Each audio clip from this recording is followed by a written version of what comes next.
Okay, let's dive right in. Look, we have all been there, right? You're cruising along, making great progress, and then, bam, you hit an absolute brick wall. I'm talking about a completely unmovable, seemingly impossible obstacle. Maybe it's a massive career setback, a sudden financial crisis, or just a deeply frustrating personal challenge. You feel totally stuck, paralyzed, and honestly, you're just exhausted from fighting it. If you have ever felt that overwhelming urge to just throw your hands up in the air and quit, well, you are absolutely not alone. In this explainer, we're going to explore a radically different approach to hitting those exact walls. Because it really begs the million-dollar question, doesn't it? When disaster strikes, why do some people completely fall apart, while others somehow use that exact same pressure to forge themselves into something even stronger? It's not about being lucky, and it's for sure not about just turning off your emotions. It's actually an ancient secret weapon. It's like a mental operating system used by Roman emperors, modern billionaires, and top-tier athletes to conquer absolute adversity. To really get this, we actually need to rewind the clock way back to the year 300 BC. Picture a wealthy merchant named Zeno. Now, Zeno was transporting an absolute fortune in cargo across the sea when a catastrophic shipwreck literally destroyed everything he owned. Overnight, he was suddenly bankrupt, washed ashore in Athens with absolutely nothing. But instead of letting that massive obstacle destroy him, it forced him to rethink everything about how the world works. From that literal wreckage, a profoundly resilient mindset was born. And what's super interesting here is how this philosophy breaks down our default human behavior. When we hit a wall, our natural instinct is to react, right? We panic, we complain, we waste massive amounts of mental energy just freaking out over external events, the storm, the market crash, the unfair boss. But Zeno and the thinkers who followed him realized that this is a massive trap. The alternative? Responding. Responding means stepping back from the panic and focusing entirely on your own actions, your own character, and that tiny sphere of things you actually control. Because staying in that reactive state is incredibly costly. As the brilliant philosopher Seneca observed over 2,000 years ago, it is not that we have a short time to live, but that we waste a lot of it. Think about that. We treat our finite time as if it were infinite, right? We squander our days drowning in imagined anxieties, getting paralyzed by past regrets, and fearing future uncertainties. We burn our precious energy fighting reality instead of actually living in it. So, the mindset born from Zeno's shipwreck eventually became known as Stoicism. Now, quick time out. Forget the modern dictionary definition of a Stoic as someone who just emotionlessly bottles everything up. That is a complete myth. Classical Stoicism is a highly dynamic, practical toolkit for living. It's really about cultivating emotional intelligence so you can take destructive, knee-jerk passions like blinding anger or paralyzing fear and transform them into calm, productive action.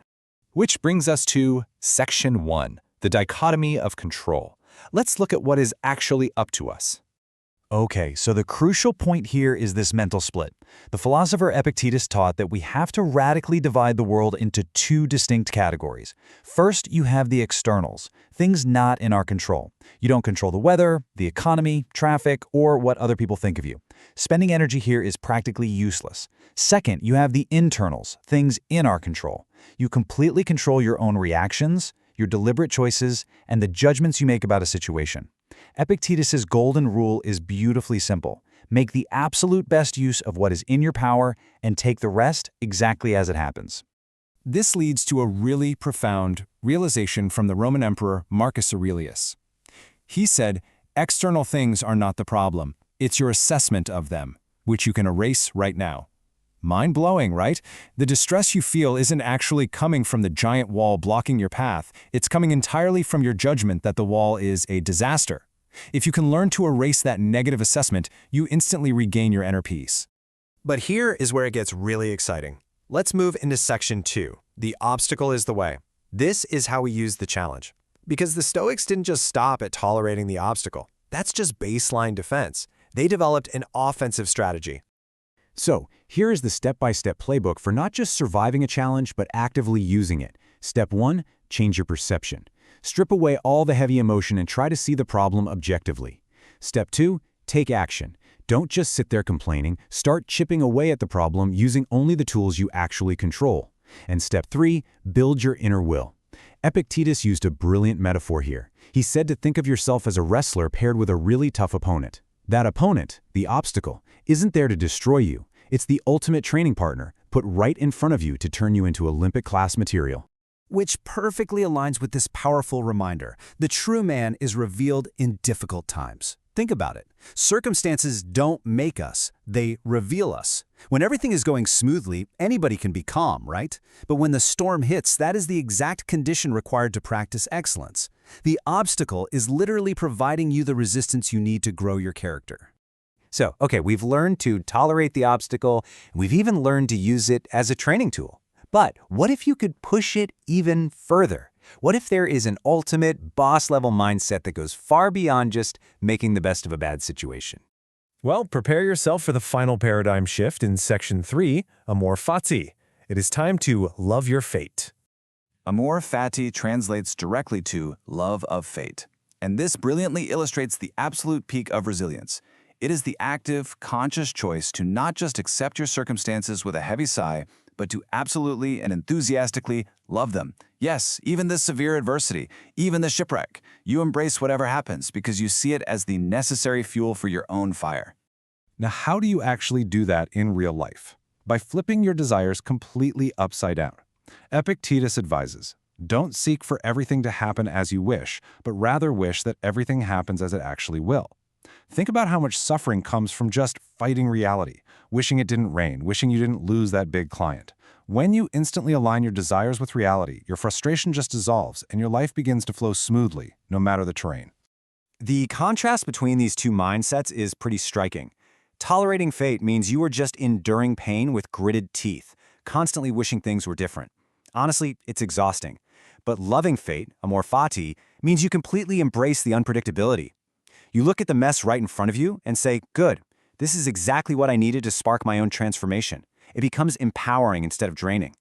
When you install this kind of operating system in your mind, you essentially become an unstoppable recycling machine. A true Stoic takes negative inputs and completely transforms them into massive positive outputs. Fear doesn't paralyze you. It transforms into careful prudence. Pain isn't just suffering. It becomes the catalyst for transformation. Mistakes aren't failures. They're literally the initiation process for learning. And vague desires are transformed into concrete, deliberate undertakings.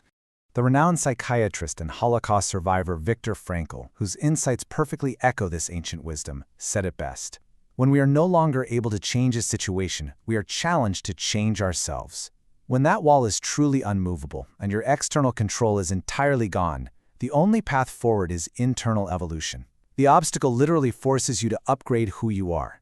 So let's bring it all home in Section 4, Turning Trials into Triumph. How do we take these massive philosophical concepts, the dichotomy of control, the obstacle is the way, and amor fati, and actually apply them to our daily grind?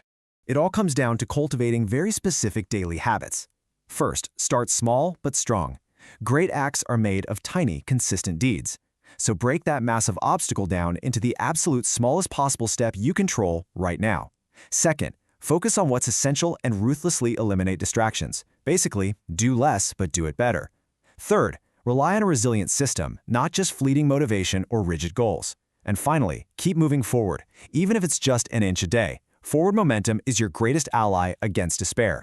Which leaves us with this final thought for you to carry with you today.